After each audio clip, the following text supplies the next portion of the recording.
So please welcome Laura Coe to the show. Welcome, Laura. Hello. Thank you so much for having me. I'm excited. Oh, thank you so much. All the way from Chicago. And, you know, when I listen to you, let me explain because I was just telling you before we hit record that let's just hit record because I just want to explain to you in a way so everyone gets it too. So I listened to you on Next Level Soul on Alex's podcast, and you spoke to my soul. Like I was like, oh, this Laura. And right away, and I know now that I'm getting, almost 4 years into this podcast and 180 something episodes, it's fun to watch the progression of my growth and when someone speaks to me and then I wonder why. And that's cool too, because of what you do. So the point of that is I'm listening to that episode, and then I start listening and looking at your website and connected with you, and you responded, and I was so grateful and excited, and we set up a time. And then I really prepare. I just love learning everything about my guests. So the last few days I've like dove so deep, and it's like, no wonder she was speaking to my soul. Like, oh, I love your story. I love the authenticity. I see a parallel in my life where, I was, struggling with what I was doing and it just didn't feel right. And then I have two daughters and they're teenagers, and I want them to get what you get before they have to go. I mean, they're going to go through their journey the way it's supposed to be. I know that, but these little tips that you discovered along the way and your journey. And when I think of the authenticity part, I think I know you've written books on that, and that was kind of the beginning of your coaching business, is the authenticity. But to watch how you picked up these breadcrumbs along the way, like I always look at it like walking down the yellow brick road of life, right? Like you get the Y's in the road and you're like, oh, maybe I'll go here. And then you figure like, that was probably, I'll steer my way back. But we're listening to that voice, but no one really understands it because it's like they don't get it. And when you describe this Akashic record that I've heard many, many times, people would bring it up. I've never interviewed anyone that isn't a reader like you, but that's a word that comes into the spiritual, conversations, pretty much, it's a common word. But now, oh my gosh, it's like you take it to the next level. Like everyone can do it. I did your free thing online, how to do that, did the whole key. And I thought, oh my gosh, this is amazing. Okay. So now that you understand why I'm so excited to have you here, I want you to go to maybe when you're 16. I know you were raised like with a doctor dad, and real religion, didn't really believe in God or anything spiritual, and didn't like school, wasn't really connecting. And then you get to my daughter's 17 and 14. So I was kind of thinking of them like having an awakening, like having the goosebumps when they read something like you did. But can we start there and do explain your story? Because when I've heard it like 10 times because I've listened to and it's just it just explains to people when they're listening to this is you do have these little things in your head. Like they are the synchronicity moments. There are the knowing, right? The times that you like, gosh, I know that. Why do I know that I'm supposed to be there? Or, it's all those little things that I don't know if people take it for granted or they aren't in an alignment or aware that that's really going on. But I think you have that gift of showing people, like with your story, especially all those little, those moments where the light bulb hits and then you look back and you're like, oh, that's why, Yeah. okay, Yeah. take it away. I'm done. All right.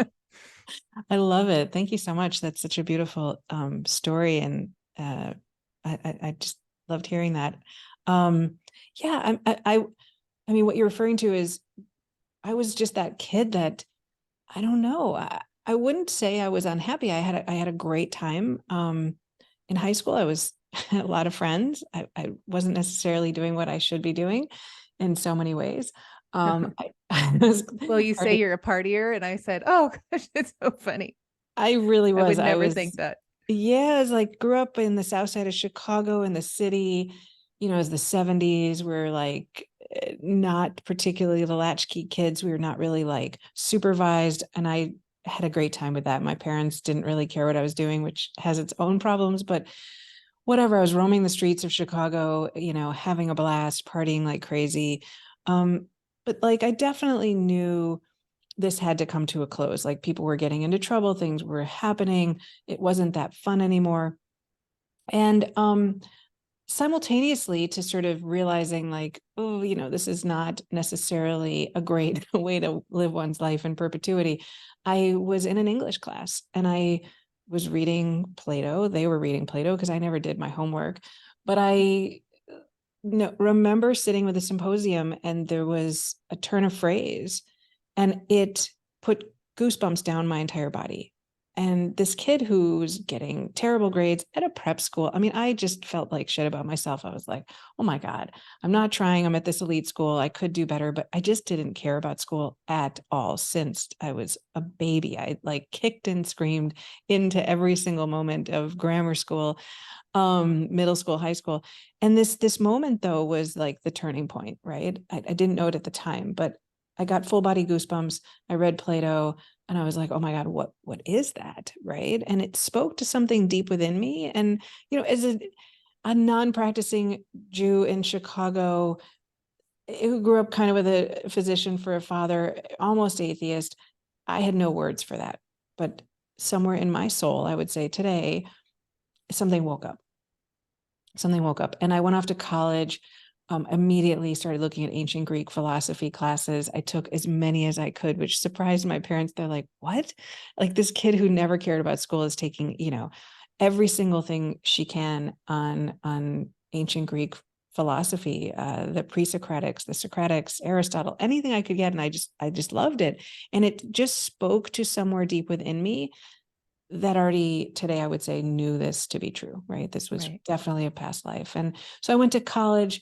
I went to graduate school in philosophy. I was like, this is it. I'm going to become a professor. I found what I love, like, right? Like it just felt like so easy until I got to grad school at the ripe age of 22 and realized I hated academia. I mean, I just couldn't stand it. The idea of spending my life researching a topic within a topic within a topic and talking about that with people who also studied to that degree on a topic within a topic within a topic, right? Like it was like, okay, you could become like a Plato scholar, but it's not just Plato. You're going to really read like the Republic and not just that. You're going to become expert at this one.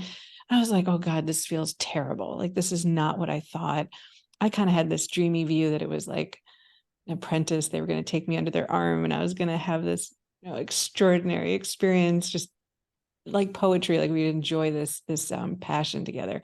So I left grad school, no plan B, no idea what I was doing. Came back to Chicago. I thought I'd chill for the summer and figure it out. My like very old school dad was like, absolutely no. And he had started a business with my brother. He's a healthcare, it was a healthcare tech company. My dad's a famous physician. He figured out once you have kidney stones, how to make sure they don't ever come back. Hmm. uh, I could care less about that topic, but I had no choice. He's like, you're going downtown. And he literally said, make yourself useful. So Hmm. I showed up at this building by myself. There was no employees yet, um, in a little laboratory. I mean, it was insane at 24. And I just tried to figure out how to be useful. And the only thing I knew how to do was Quicken because I had done a little bit of it in the past to try to keep myself from going bankrupt in graduate school. So I started balancing the books. Nobody had done it. And I spent my time alone in this building figuring that out. And what I realized was I'm a really good entrepreneur, meaning I'm a good at leading my own time, making up things to do, figuring things out. This is pre-internet, this is pre-YouTube, and I was disassembling computers and putting them back together before I knew it, and all that kind of fun stuff. So we built a company, we sold it over a decade. Brought my dad's life's work out to doctors nationally. I was very proud of what I did, but I woke up in about 2005 with a new baby and a partner, and having, well, I was going to sell my company in a year or two from there. But I started having this restlessness, like something wasn't quite right. And I didn't have any vocabulary for that. And so I don't know, after I sold the company, I became an executive at a Fortune 500. And I was like, absolutely, this is not it. Not it. Like, they talk about it a lot in spirituality circles. At that time, I didn't have any spirituality practicing, but I was so cut off from the neck down. I mean, I had lost all connection to my somatic experience, my physical self. I was in my head all the time. I was having panic attacks. But I went to the gym one day and I knew I had to feel better. So I was like, let me try yoga, right? Like I'd heard about it. So I took a yoga class after I worked out for real. I was like, let me get to the gym and like do a real workout. And then I'll do this like yoga stretchy thing. And I went into this yoga class and I got my ass kicked, but I was sweating and I was so happy. And I'm like, wow, that was like an exceptional experience. And that started to wake me back up to my body.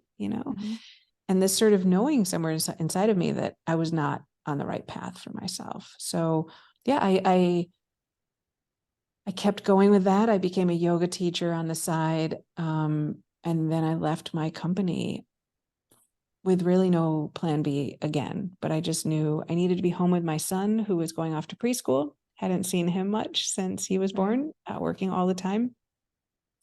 And that's when I dove into the authenticity world, became an authenticity coach, created a podcast, wrote my first book because I needed it.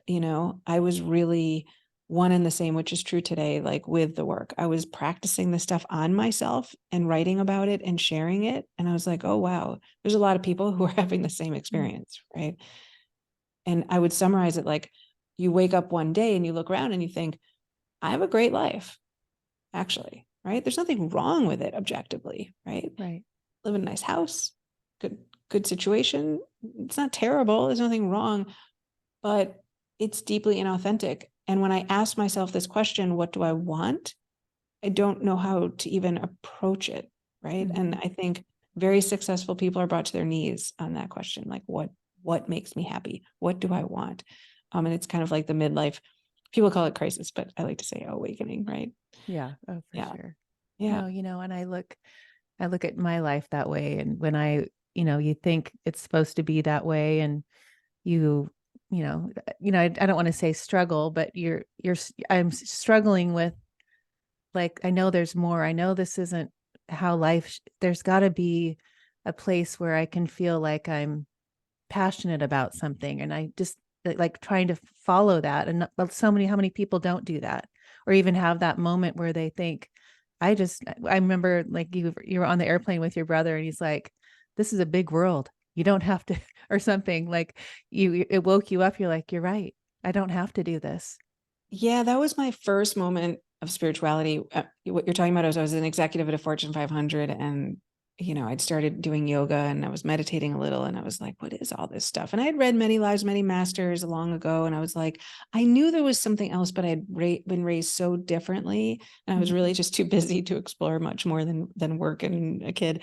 But yeah, I was getting into that stuff and I had read, just release things to the universe, let it happen. And I was like, So I was doing the opposite. I was like white knuckling everything, trying to figure it out, working night and day. Like, I don't know, right? That like, if I think about it hard enough, if I ask enough people, it's going to just happen, right? But it's the opposite of what you need. To think more does not get you more interested in what's true for you. But I was doing it that way. And then I just had a break point. I was reviewing it with my brother, for the billionth time. And I was like, maybe I'll do this and maybe I'll do it. Maybe should I leave my job? Blah, blah, blah, blah, blah. And he just looked at me. I think he was so sick of me, but he was like, the world's a big place, you can do something else. And I don't know, right? Like with that moment, I just went, oh my God. Like the simplicity hit me, like I really can just do something else. And so I just said, you know what, I'm going to release it to the universe. I read about it. It was like reading The Alchemist, or I don't know what the hell was in my life at that point, but I like sat on the airplane and I set it out. And I thought, I'll just let the universe handle it. And I wanted to be home with my son, who was going to preschool, and my nanny was quitting. And about a month before all that was going to happen, my brother called me and he said, okay, you have an opportunity to leave your job. The company that had purchased us wanted us to lose 350,000 in expenses because the company was crazy. We were growing at 44%, but wanted us to shrink expenses. And he said, we can either do it a bunch of ways, maybe fire a few people, or you can go. And I was like, oh my God. And he goes, but you have 24 hours to decide. I was like, what? So, this was like the company I built. It had been my life for 12, 13 years. I didn't have a plan B, and I had like a day or two to figure it out. So that was my first moment of, I released it to the universe. It happened. And then I had said to myself, I don't, again, it brings me back to what I believe to be true today, which it was my soul's plan. But I said to myself, I just want something authentic. And that got me starting to think about what that meant. And I knew it had to feel a certain way. And so I tapped into myself, like, what does it feel like to go? What does it feel like to stay? And I started asking myself that type of thing for the first time in years and years and years. And so after a restless night or two of sleep, like I quit my job and kind of went into the unknown again. Yeah. And then, so now let's continue. So you were in a relationship for 17 years and she had cancer. It went from a 2 to a 4, like you were dealing with that. And you broke up. It led to the dating app. I'm pushing it ahead. But so now that you're like tapped into this authenticity, where this feeling, or like the knowing and the listening to your soul, like you probably don't know that at the time like you do now, the depth of that word, right? Yeah. So go there. Yeah, it became an obsession. I loved philosophy. So now I'm home. I have nothing to do. I loved being home with my son.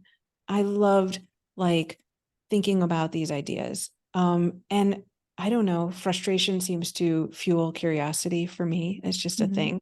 So my relationship was starting to struggle. My ex and I were having issues. We had decided maybe we weren't going to work out. And then I get this news that she's got cancer, right? We get this news.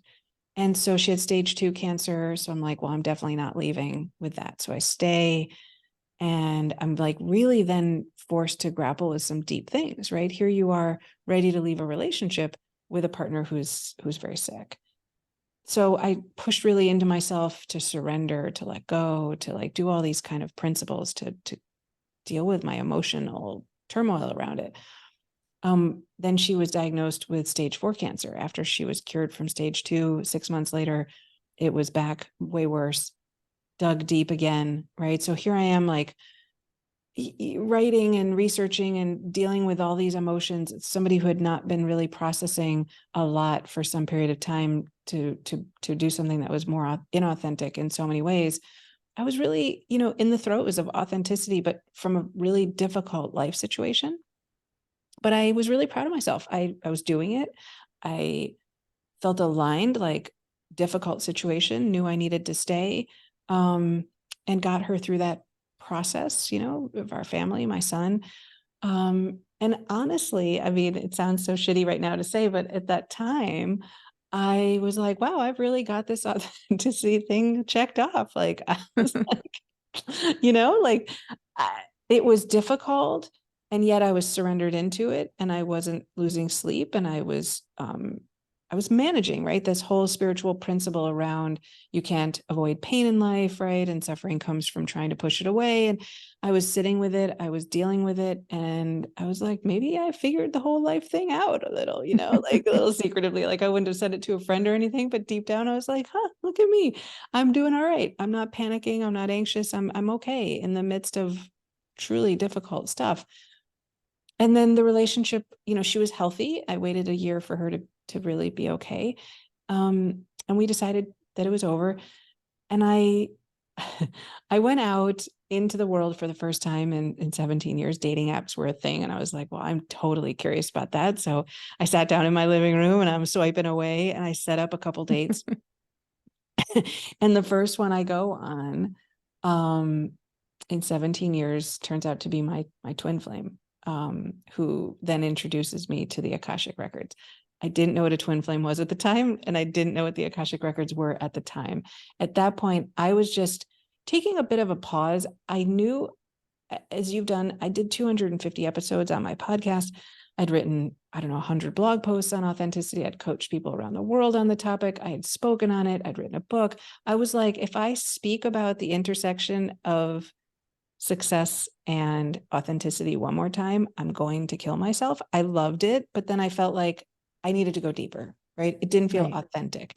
And I'm like, how can I be an authenticity person who's like not authentic, right? So I just didn't know what that meant. So I don't know. I was grappling with maybe getting a different job. Maybe this was just a phase. So yeah, I went on the dating app. I met this person. For those of you who don't know what a twin flame is, it's your energetic other half, right? The twin flame soul. I don't know what your audience is used to hearing about, but we have many soulmates. We have one energetic other half, which sounds lovely, but it's a very polarizing, conflictual relationship meant to help you see the areas of your life that are less healed for you to grow quickly, which is what happened. Right. But go back to the twin flame. So you explained it so much better than I'd ever understood it. It's like when I look at our human body, we have a fraction of our soul inside, right? Yeah.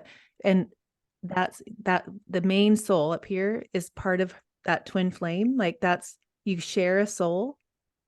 So essentially, and again, we only have language to describe this, so it's the best we got. But yeah, so the theory is that when your soul is created, first life, not this life, it splits in half, and you have one energetic other half of yourself that gets embodied in every time. Every time. Every single one of us has one twin flame. You meet in some lives, you don't in other lives. And you only meet when you want to have an ascension, meaning you want to grow really rapidly. So your energetic other half is living lives and you're living lives, and then you meet and it's your mirror soul. So you mirror, when you're in a relationship and you're like, wow, that person can trigger me in a way nobody else can.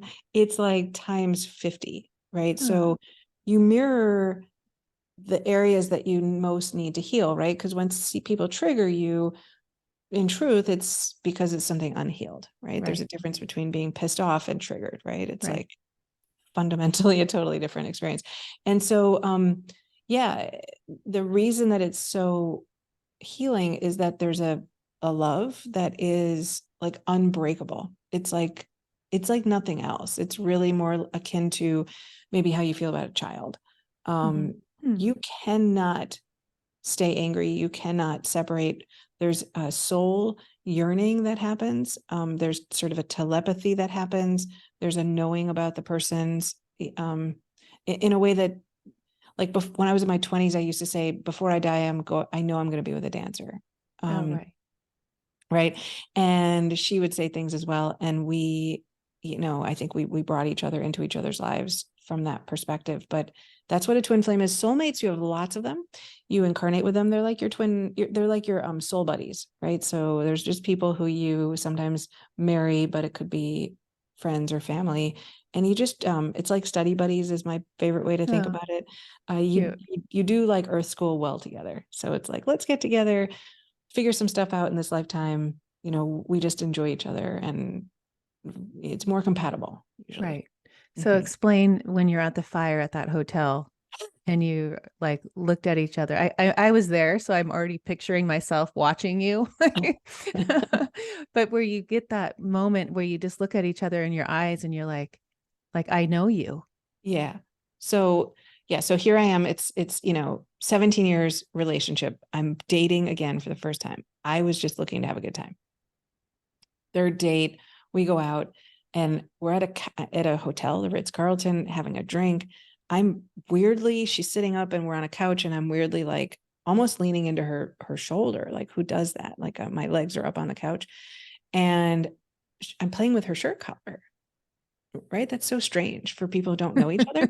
Right. And she kind of looks down, and I look up at the same moment, and our eyes met, and we both know that moment. And it was like an electric bolt went through me. It was truly like a movie scene. And we left right after. I went to my car, and I was like, what is going on with me? I felt undone, really. Very excited, very kind of elevated energetically, but like something I'd never felt before. I went to bed that night, and I envisioned a poem. And I am not somebody who writes poetry. I don't like poetry. I don't understand poetry, is mainly why I've tried to understand it. And I'm like, I'm still stuck on the fact that it's a bird. I don't know what the bird symbolize. Like, it's Right. just like super not my thing. Um, and I visualized this poem of us at a wedding scene, dressed in white by the side of the water. And I woke up in the morning, and I wrote a poem, and I wrote a poem about her soul. And I don't know how I knew what I knew, but I knew core qualities that when I sent it to her, she was just blown away. That said, because it was my twin flame, by the time I had written it and sent it, we'd already broken up for the first time. Right. So I know. I was like, wait, do they get back together? I was like, I'm like on the edge of my seat here. yeah. No, it started the beginning of a several year. I mean, we're on year 6 of coming together, separating, learning, growing, healing. It's definitely a struggle, but from that day forward, I could write poetry. I woke up this dormant creative side that I guess I had learned in a previous life, right? Is what I understand it to be today.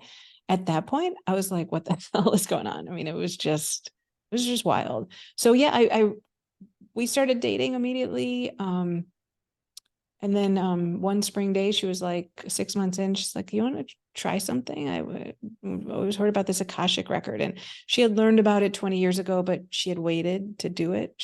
And said, she thinks she had waited to meet me later. So we went and we did an Akashic record reading, and I was telling my friends, I just want to move into a modern minimalist apartment on the lake. I had this big house, and I walked in this room. I didn't even know what it was. I didn't Google search it. I was like, sure, why not try this?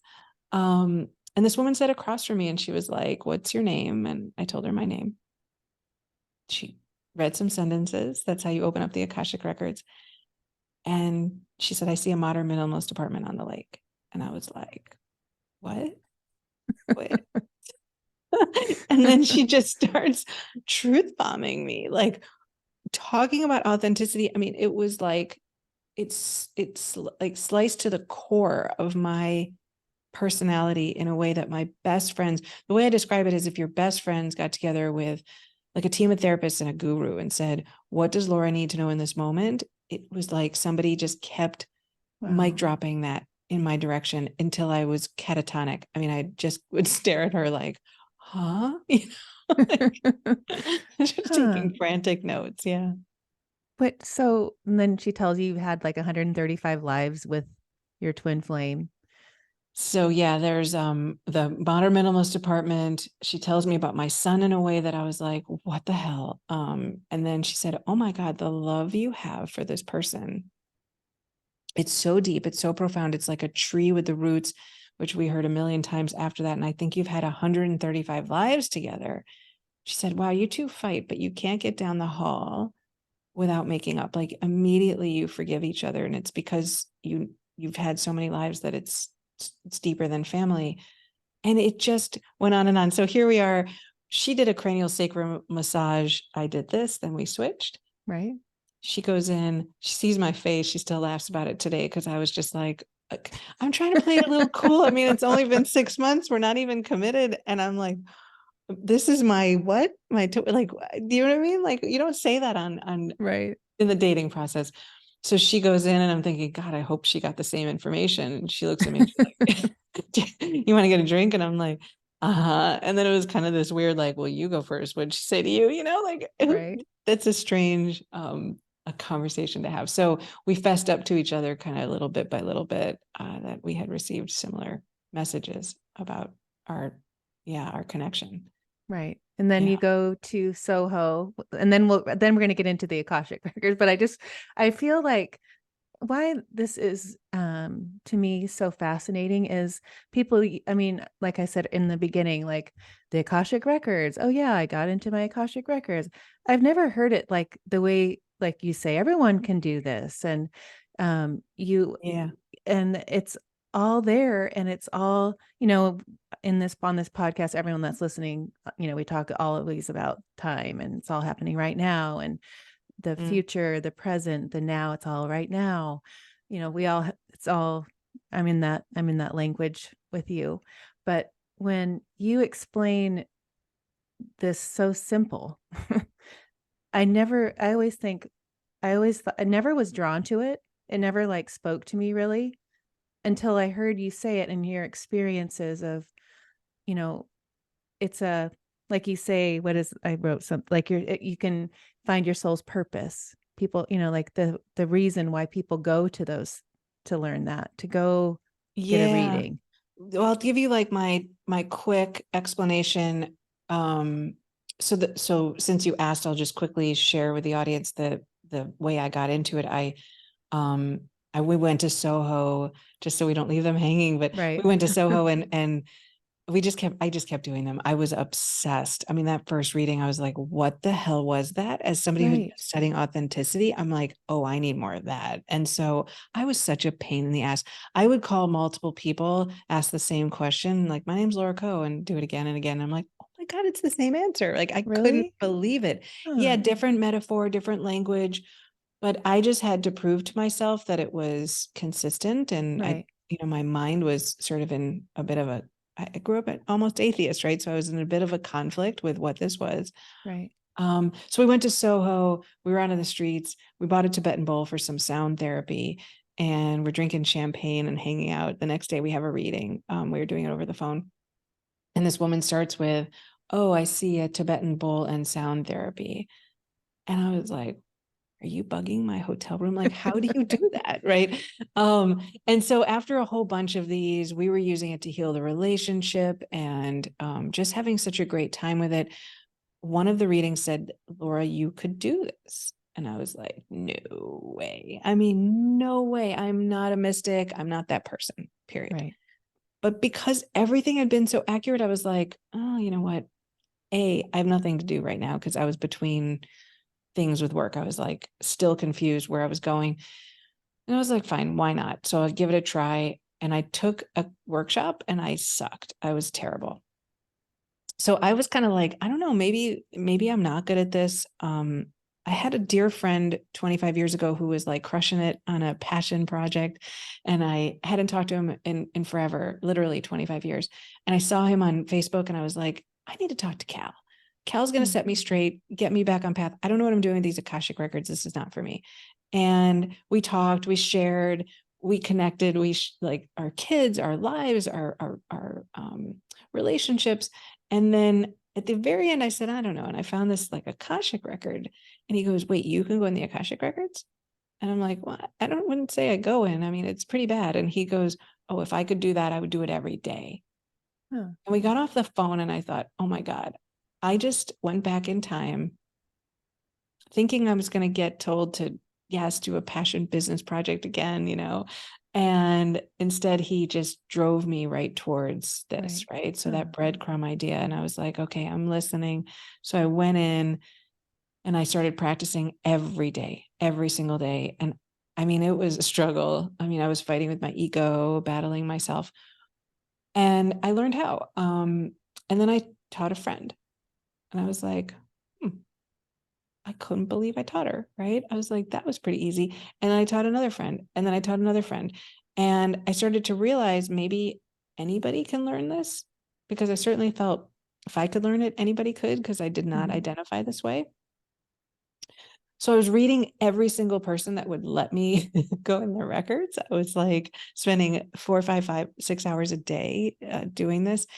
And then I started teaching people on the side just for the entertainment. And then that same friend was running a men's group. And he's like, we're going to blow these guys' minds. I'm going to have you come in and we're going to teach them the Akashic Records. And I was like, what? And I'm kind of sweating. I'm like, I don't know if I can teach like 40 dudes who don't care about this. But I did. All 40 of them learned how. It was the most beautiful thing. I mean, beautiful. They were crying. They were vulnerable. They were getting these truths with each other. They realized maybe they could connect to something bigger than themselves. Mm-hmm. And they were so taken that they could, quote unquote, be special too, that Right. it got me thinking about it, right? Like, what is it with mysticism that we think some people are connected and others are not, you know?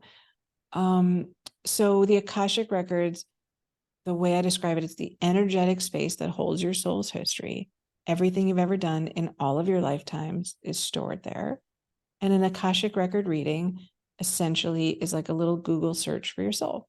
You're going to get what is for your highest good in this moment to help you move forward, to get unstuck, blocked, right? Like whatever it is you need to keep you on your path. And so you mentioned purpose. The idea is like, I, on a soul level, right, the deepest part of myself, came up with something I wanted to do in this lifetime. And then I embodied. And that's what those knowings are, those little breadcrumbs. It's like, oh, this isn't in competition with what Laura thinks she wants. This is what Laura wants, right? Right. I went through this year-long, like, what the hell? Am I just a puppet to my soul? Like, is my humanness just like here to activate my soul journey? That felt really shitty to me. I'm like, it doesn't feel right. So then I thought, well, wait, I'm an authenticity person. Like, when am I happiest? I'm happiest when I'm fulfilled from somewhere deep within. Well, what does being fulfilled deep within mean? Mm-hmm. That's your soul, right? And so all the dots started to connect for me. It's like, oh, on a soul level, I set this up. The Akashic realm is here to help guide me either through little knowings, right? We get them whether you're in the records or not. So we're always all connected. Every moment when I got goosebumps, when I read Right. Plato, right? Each step was the Akashic realm. It's just, it's not as easy to hear. When you go in the records, you get like a megaphone, right? It just amplifies the messages. It allows it to come through more freely. It's like carrier pigeon to cell phone in my mind. And so in a reading, you connect into this guidance, and the Akashic masters, teachers, and loved ones offer what is for your highest good in this moment to help you back on your soul plan so you can do what it was you wanted to do in this life. Right. Because that'll make you the happiest, right? That's why you came here. Yeah. So I did your the key on your website, and I did the meditate. I did everything. I did the whole. I mean, I was telling everybody, you got to go on to Laura Coe's website. Go to it's free. You understand how to access these files, right? So I do I'm doing this meditation sitting here like this. And I can see the light in the top of my head, and I'm filling it like you say, right? And I do the whole thing, put my feet on the ground, and then you start to say like what's coming, and you talk about the tomato. So I was trying to explain it to my friend yesterday, and trying to explain how you actually do how it just comes, and you just trust, and you just keep letting it come, even if it is a tomato. What is it? There's a green thing on the top. Is it on the ground? Is it on the tree or on the vine? But because I think people are listening right now like I would have been if I hadn't understood how you do it. So Yeah, when you say these, it's like you say you plug in someone's phone number on a cell phone, sure. like someone's phone number, but you're saying their name, and there's certain sequences and how you say it, and then you're in like that. Like that, Yeah, you know, it's like what? crazy. Yeah. So just like you have a cell phone, you plug in different phone numbers. We would have thought 50 years ago, impossible, right? So I have these sentences. You read them, you just plug in a different full legal name. It opens up one person's soul's energetic history or another. And then from there, say you were my client, I went in your records, you'd ask me a question. And like, you go to Google and you're like, I want to go skiing. And you get a lot of results, right? And you're going through it and it's not that fun. Right. Um, when you go in the records, you ask a question and I return back one search result, essentially, right? What is in all of the, think about how much content there is if every thought, feeling, and action over all of your lifetimes is there. Everything, right? So they organize for us what is for your highest good, knowing you on a soul level, that it's not just about this snapshot in time as you know yourself as this person. They're thinking about you in totality. What do you need to do to move forward? And so you'll ask a question. I'll get quiet. I'll start to share what I receive. And what that means is the records come in three ways. They come through auditorily. So I'll hear words. I'll be almost taken over auditorily, like kind of channeling. You're sort of spoken through. Visually, they love their long metaphors. I mean, the records are not like a channel in that way. It comes through very visually, very, very complex, and quite honestly, cartoonish and hilarious metaphors. And then feelings, like you get a sense it's in the heart chakra or the throat, and you know, oh, this person doesn't speak in their truth, but you'll get the right words to match. So it's not like, oh, every time I feel my throat, it's the same thing. It's almost never the same, to be honest. Everybody's soul is coming about these things differently. So I might have a closed throat chakra 50 times in a year, but the reason why, what it means, where to heal, whatever, will be different.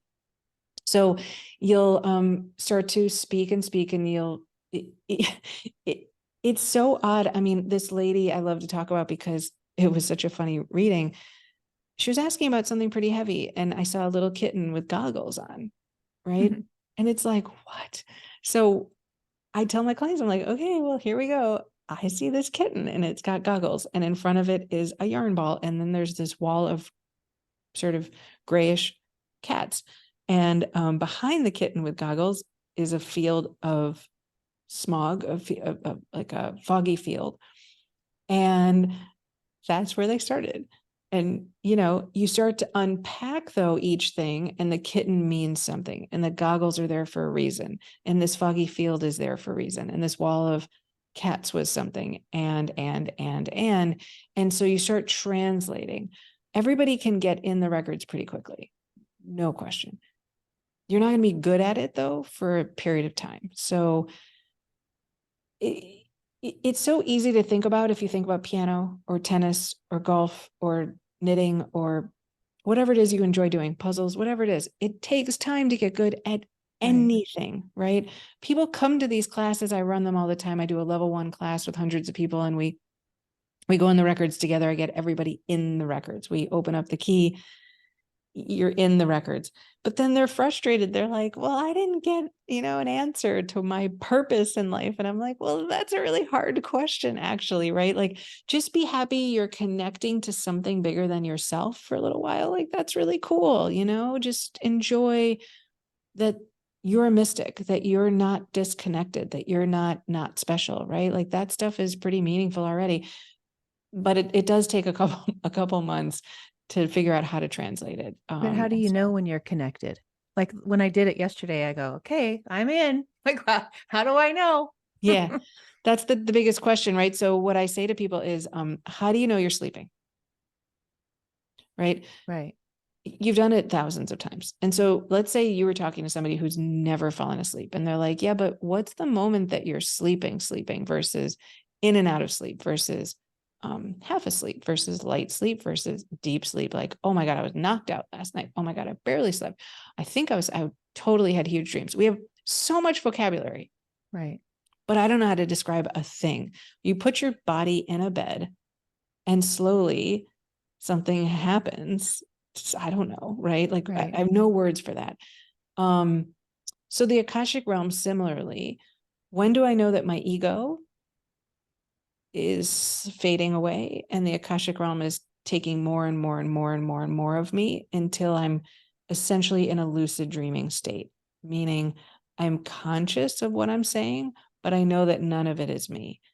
It's experiential. So the more you do it, the more you're like, oh, there it is. Oh, that's not it.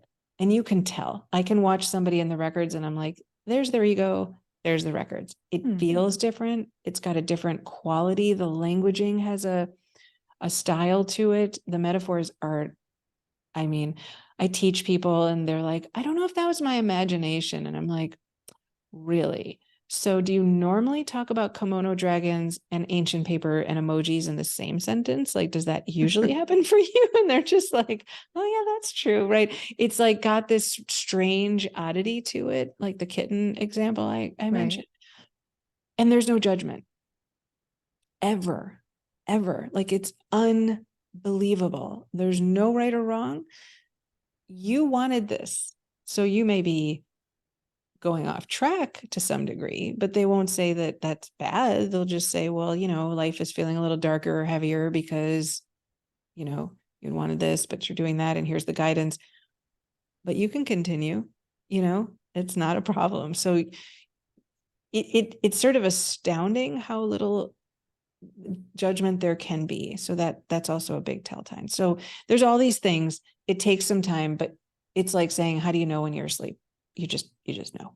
Right. And so it would be to me, you would say to me, like, go through this, the key to your soul, those things that you go do that, do the meditation, just keep doing that over and over until you can see the difference between like being in a dream versus, like questioning your ego or Yeah. being in the ego state.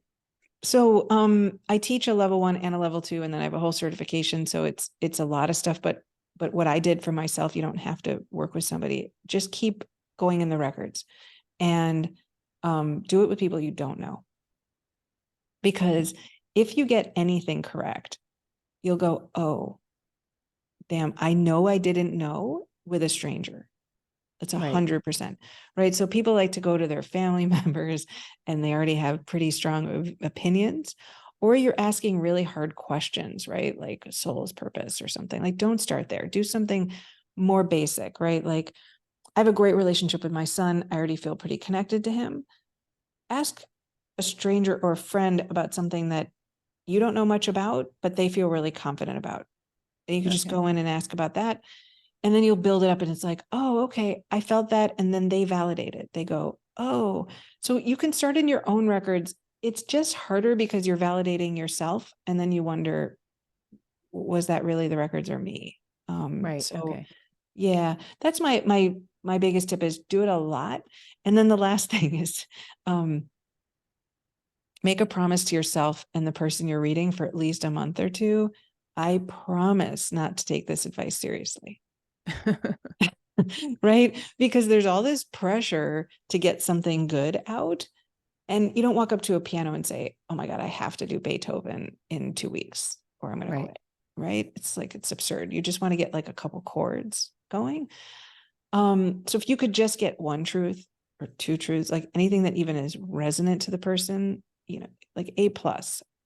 If you're trying to solve their life problem, you're probably going to mislead them and feel really stressed out, right? Like it's a lot to put on somebody who's new to it.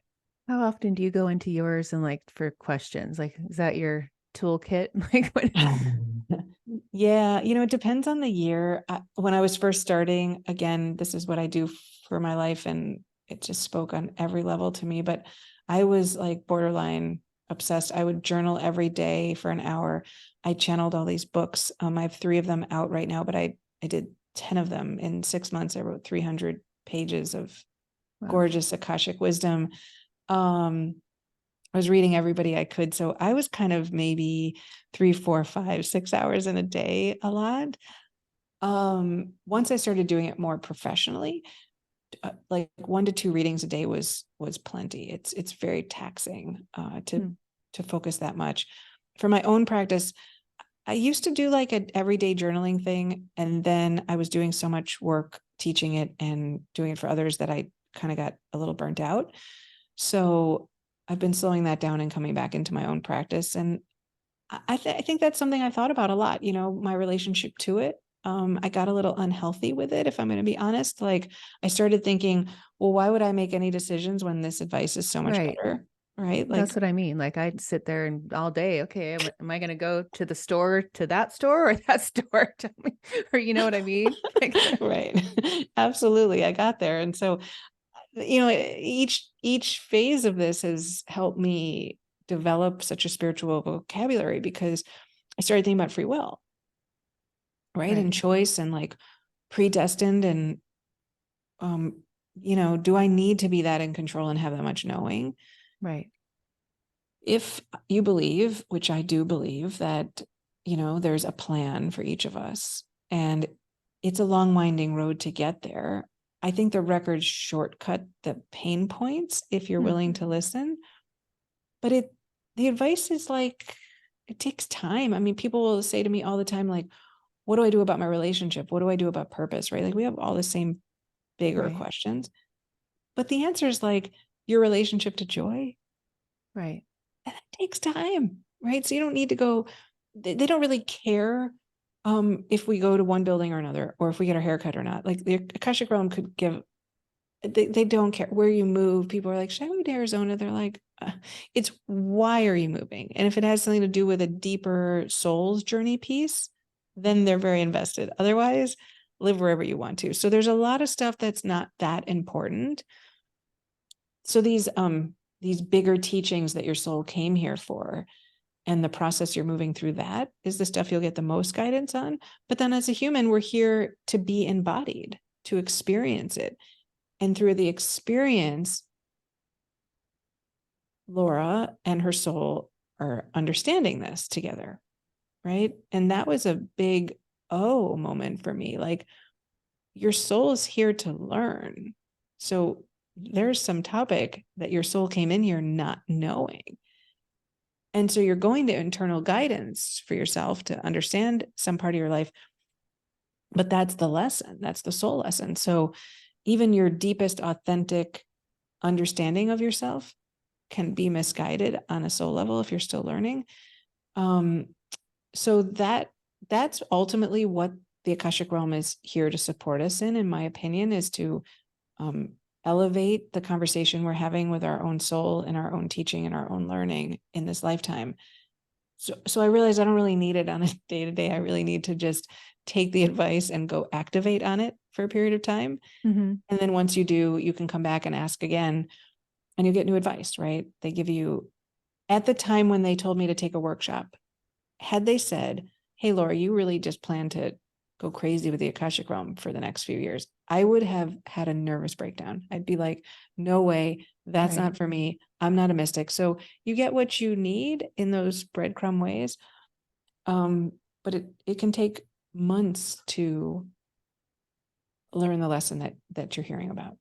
Can you learn, can you ask like what other lifetime, like I know it's all happening at once, but what other, where you're, are you in a galactic system? Are you in another time? Like I know you had a connection to Greece, and we're going to Greece, and I have always had that on my vision board, or, Greece. We went to Rome this last summer. So I know you had that connection. You went to Rome, and Yeah. then you went to Greece, and you had that connection. And from traveling and having that, like, I wonder why when you made me wonder, why am I drawn, and why did I plan a trip to Greece for next summer?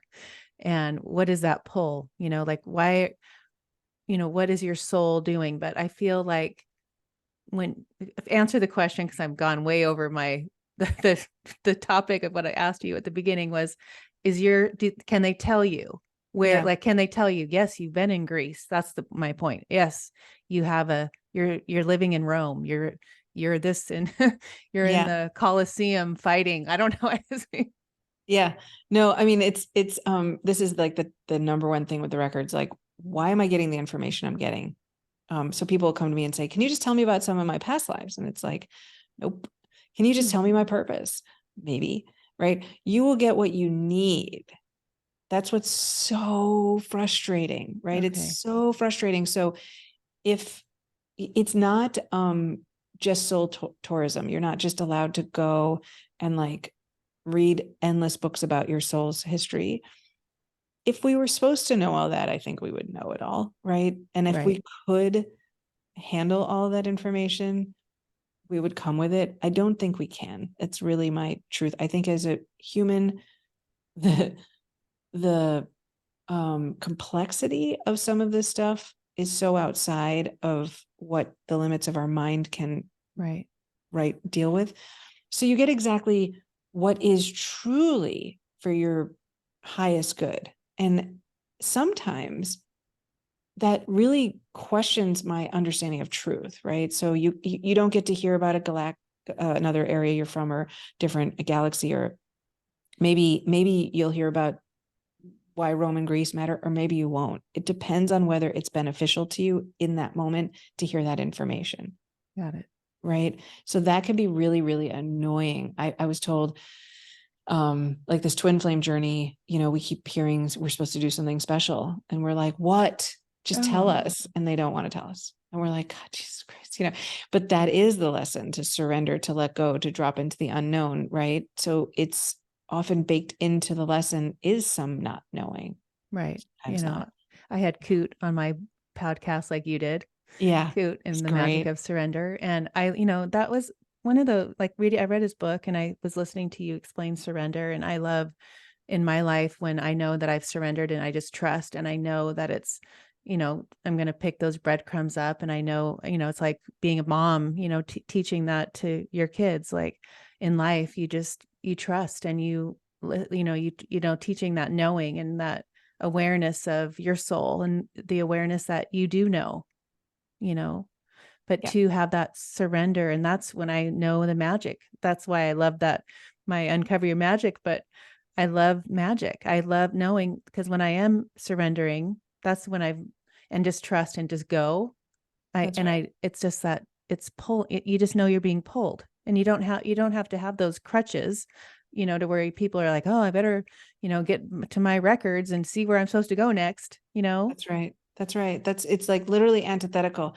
If you really spend enough time in the records, like I've been in there thousands of hours for people, for myself, but you start to realize there's really one thing. There's just one thing, right? To awaken to the energy of the soul self that wants to breathe through the physical self into this experience of being alive, and to allow that flow state to occur when we're sort of in energetic lockstep with everything and anything in all moments and remaining open. So I mentioned I had this big exchange with myself around free will and like, what is it? Right. Mm-hmm. And in reality, I think there isn't really that much. I think it's just your relationship to the present moment, right? And if you're willing to just keep listening all the time, the universe is speaking all the time, Yes. little yes nos and yes no knowings. And if you pay attention, it just goes up and up and up and up and up and up and up. And I mean, at this point, the level of serendipity in my life is off the charts. I can Right. literally think somebody and they text me. It's like everything is in lockstep free flow for me, until my mind starts to question, Mm-hmm. and grip and say, wait, but I want to know what's going to happen. And then you drop back into that place. So the records just want us to be in that awakened state. That is the quote purpose of our experience.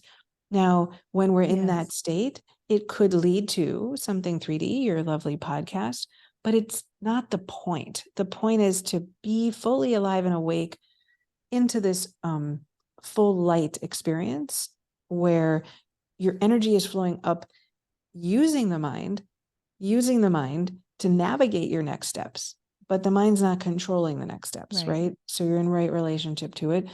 And then, yeah, I mean, everything starts to click and you think, oh my God, like, what is this grid that I'm in? And there's really no space between me and my soul. And free will is just my willingness to say yes or no to the energetics of what's presenting in each moment. And when I listen and I follow, my God, Right. it's really a beautiful experience. So yeah, I think Coot's extraordinary at talking about that. It's my experience in the records, and ultimately the hope for all of us that we sort of remove the blocks, remove the mental noise that we were raised in that keep us from listening to what's deep within us, and to fulfill our soul's purpose, right? And for some of us, it's working out karma with our grandmother. For some of us, it's changing the world on a global scale. That it's not really the point. Right. It makes you, when I listen to you say that, and the way I live my life, it's like people make it so hard, you know, instead of like what you said, like, you know, just being in that moment.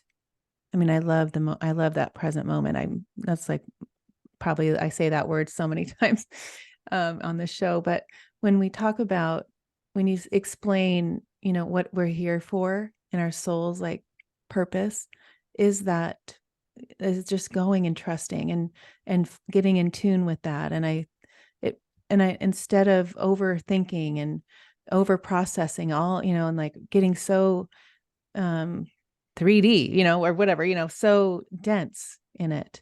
Yeah. Yeah. I mean, it's nobody's fault. We've been educated into believing that our mind is the center of our life experience, and that if we work hard enough in the directions that our mind leads us, that everything will work out. And by working out, everybody's after the same thing. They want to just feel better, happier, more peaceful, calmer, right? Joy. And we keep thinking that I'm going to get there. I mean, it happened to me. I had the Labrador, the house, the relationship, the kid. Like, I was like, oh, all the boxes are checked. It wasn't there, right? I had to go through Right. this deep dive into myself. And ultimately, I quote this T.S. Eliot poem all the time, but the still point in the turning world, it's like learning how to find the connection to oneself regardless of what's happening, right? Mm-hmm. And allow and trust that energy of self to flow through this existence that we're all in, which we really don't even understand what we're doing here. I mean, right? It's like, What I are we really, doing here, Laura? I don't know. I mean, we have all these theories. I mean, from the non-dualist to the Akashic realm to Buddhism and Hindu, I mean, but in the end of the day, we don't really know why we're here. They're all just ideas. And it's a scary thing, right? So we're trying harder and harder to get some sense of control over what feels like an out of control experience. I don't know why we're here. I mean, I could tell you a bunch of things I've experienced or read, but it all comes through perception and language. Right. Right. Yeah. You know, we talk about this, we're closing up, but you know, we're talking now, we're in 2023, all the, you know, crazy life since 2020, everything's awakening, moving, new earth, you know, ascension.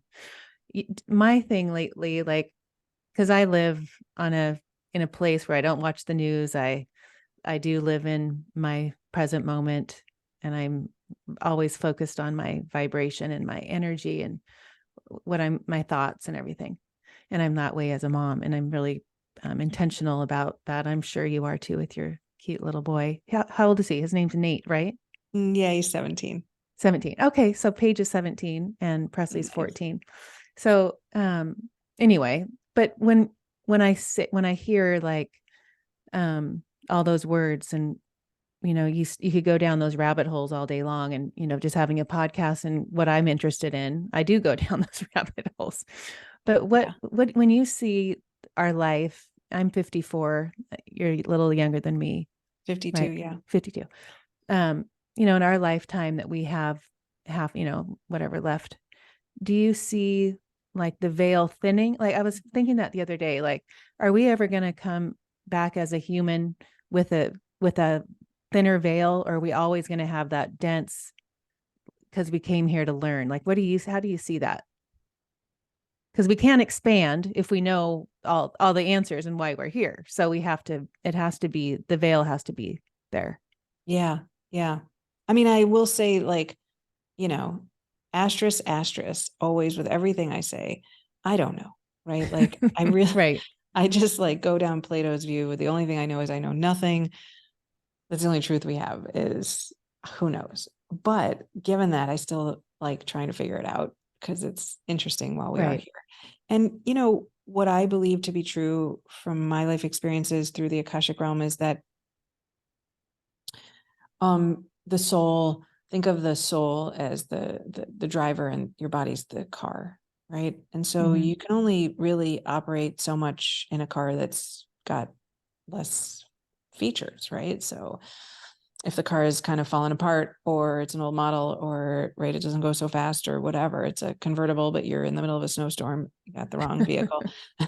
So I think of our physical form as these cars, and these cars, I think, have limitations. I think we are hopefully upgrading the package that our soul gets to embody into, so that it can learn and grow.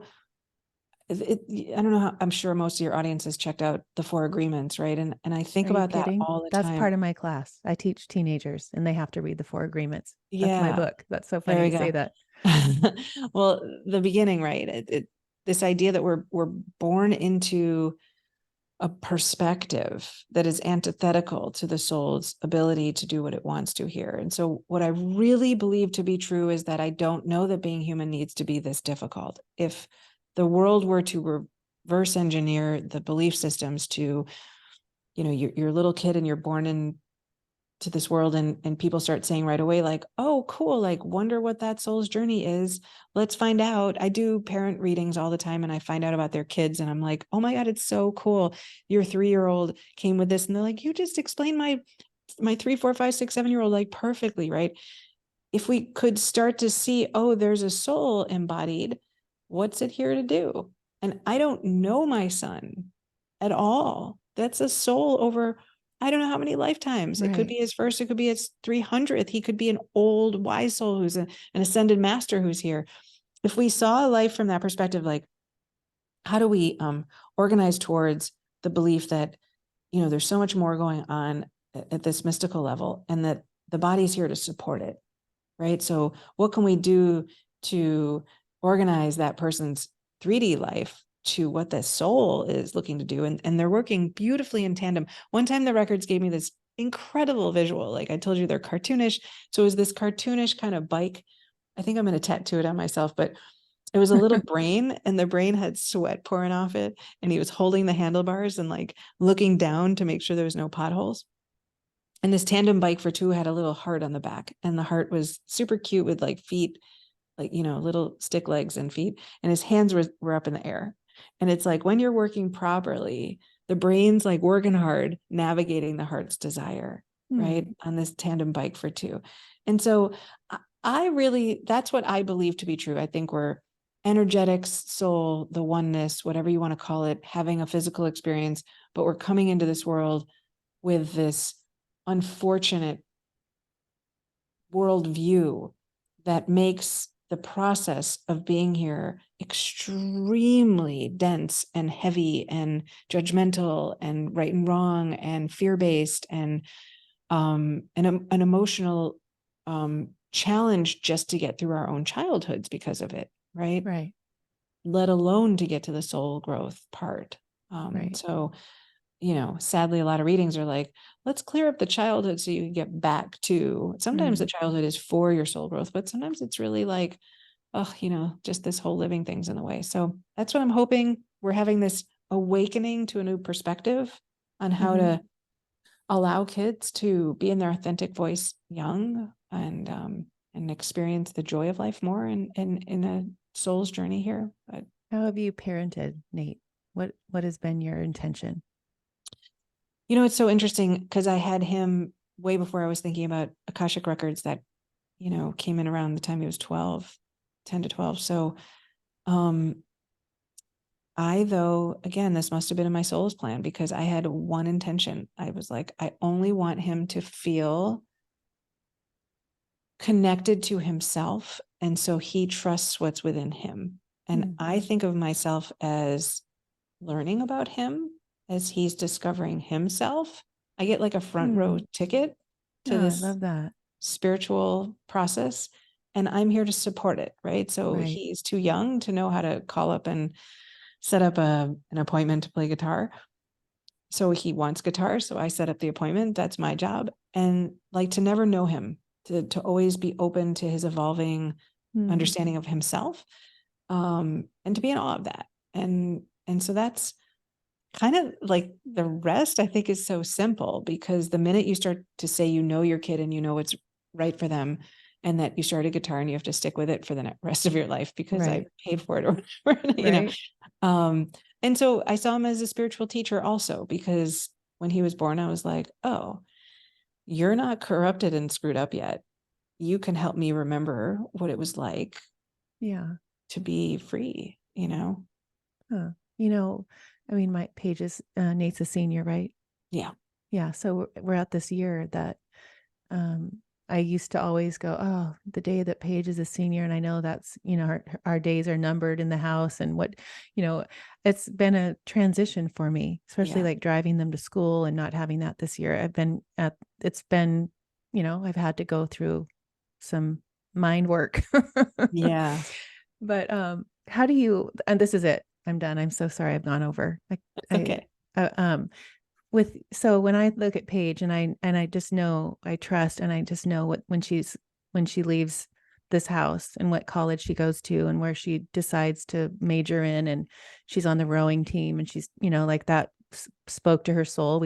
Okay, I don't know where rowing came from, but it was like one of those pageants. She does that too, and she did theater. But like you said, like we sign up, we drive them. They tell us what's calling them. How do you do that now? And this is it, I promise. And then we'll tell everyone how to find you. With Nate, going into the next phase of his life when you're going to be this, parent that watches him fly. Yeah. I mean, it's depressing, right? Like the best job you can do as a parent is to say goodbye to them, right? And see that they're soaring. Uh, It's like, it's definitely a hard experience. I deeply, deeply love parenting. It's a mm. felt desire for me. It's not something I just did. It's something I truly feel was aligned for me. And so I've been mourning Oh, thank you for this, saying that because it's really I feel like I'm mourning. I'm in the room in the morning and the room at the end at night, just because I know one day she's not going to be there, like a year from today. I mean, I'm talk about the present moment, right? Keep going. So yeah, we're right. mourning. You're Oh, mourning I too. mean, since he was little, he would grow a little and I'd be like, oh, Nathan. And he's like, what? And he knows the joke at this, because I've been doing it since he was 2. I'm like, oh my God, you don't listen well because he is such a rule follower. Mm. Like, you grew again. And I give him all this crap about growing because I'm like, God damn it, Nate, you can't grow. Like, you got to stop, blah, blah, blah, blah. Because I love being a parent, right? And it's Oh, like me a too. definite chapter ending moment. So I guess if your question is, how do I think about parenting him as he leaves?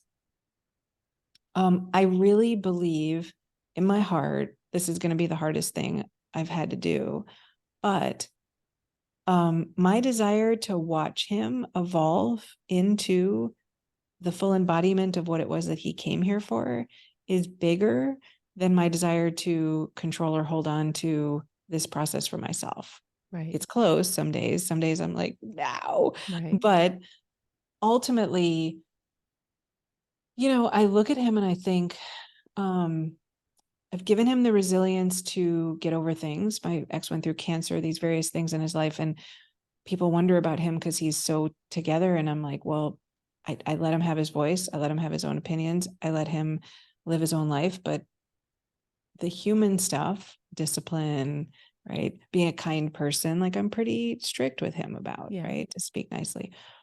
And I just kind of think like, okay, like this is less about me thinking about how to evolve into the parent that is coming and more about recognizing that this is a chapter closing for me as much as it is for him. And who do I want to become? I think about identity a lot. Okay. So this is Mm-hmm. a longer answer, but I'll make it real short to your question. When I left my company, I was like, I'm a healthcare tech entrepreneur when I would meet new moms and I didn't have this job anymore. And I realized, wow, I'm still holding on to that. So I started to just introduce myself and say, I'm a mom, Right. right? No more. And then I started writing and I would say, I don't know, I'm trying to do this writing thing. And then I was like, oh my God. So I got business cards and I wrote on there, writer. I'd say, I'm a writer, I'm a writer, I'm a writer, right? And so we know we are not these things. These are the masks we wear, right? And we ultimately are the single thing that's behind all of the ways we show up. But being a mom is certainly like an identity I've been wearing for 18 years, and I feel really connected to it and I love it. But like everything else, these are temporary things. So I'm excited to think about who am I when I'm not every day showing up in this capacity as often. I'm always Mm-hmm. going to be his mom, but I wasn't one for a long time, for Right. 35 years.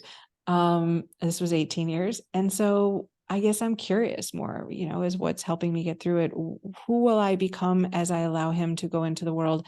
I'm allowing myself to like re-enter the world in a different way, and trying to think about what brings me joy, um, as we make the separation. That said, I'm sure it'll be a bumpy couple months to move through it. Yeah. I think thank you for sharing that because I mean, I've had tears in my eyes for the most time of it. Yeah.